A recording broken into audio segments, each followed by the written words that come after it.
Ever wonder if the actual shows and movies portray the actual gods and their stories accurately? You probably didn't, but I always did.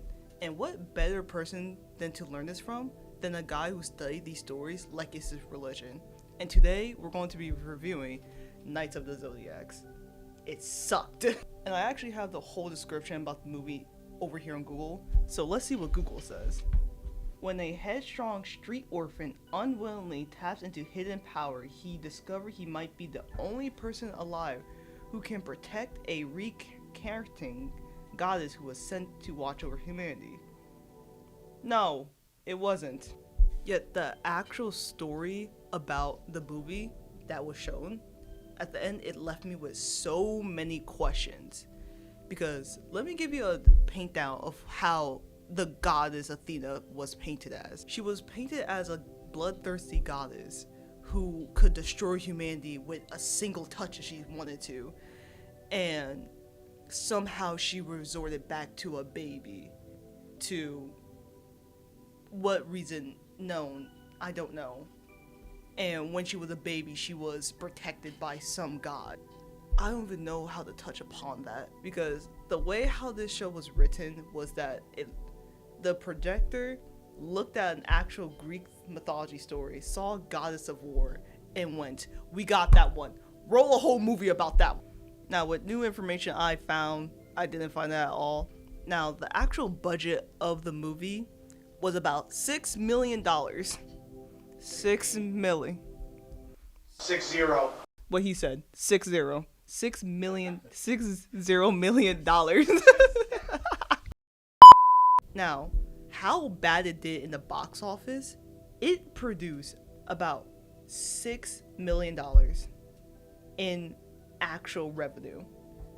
The movie was so bad that the budget was bigger, but it created less of that. That's not even half of it. That's like a sliver of the type of revenue it produced.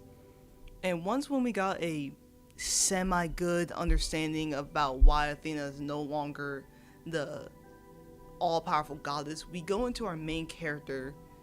I'm gonna put his name on screen because I'm not going to be able to say it. Who is an orphan who has a older sister. That's all we ever learned about this man.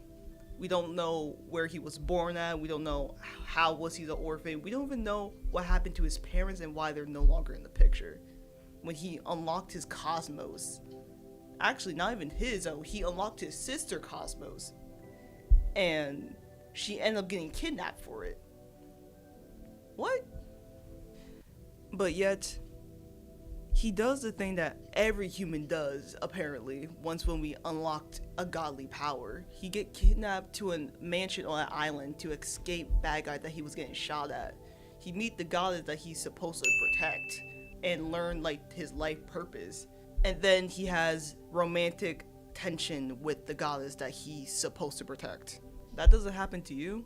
Well, newsflash, guess what happened? I went in blind. Like, when I'm telling you guys I went in blind, I saw this movie on Netflix and went in blind. No expectation. I just saw this and went, this will be a good movie to watch. Oh, I was so wrong. Now, there are like maybe two things I like in the movie, which was when our main character was trying to like comfort his younger self, which was actually a lot more better than every comically movie where the girl get kidnapped. Stop! You've won. I'm coming with you. Let him go. Oh, you're coming with me anyway. He has a mental breakdown, he powers up, and suddenly he's able to fight 10 monsters. That part where instead of like powering up, he has like an actual mental breakdown where he looks like defeated, confronting your trauma, that I actually enjoyed and thought that was an actual cool part of detail.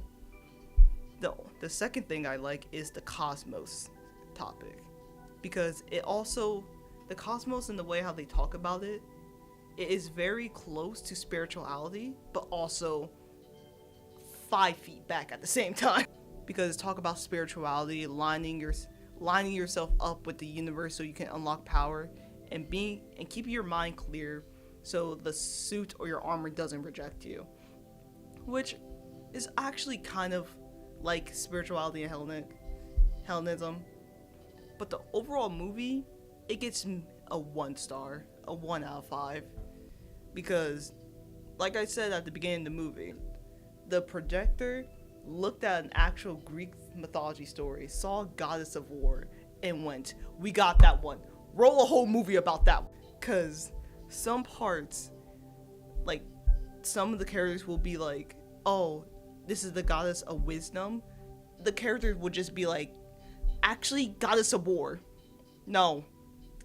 He was right before it. Goddess of wisdom. With that being said, you guys don't have to agree with me. This is my opinion, and this is my video.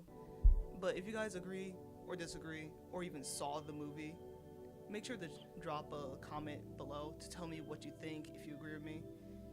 And I'll see you guys in the next video.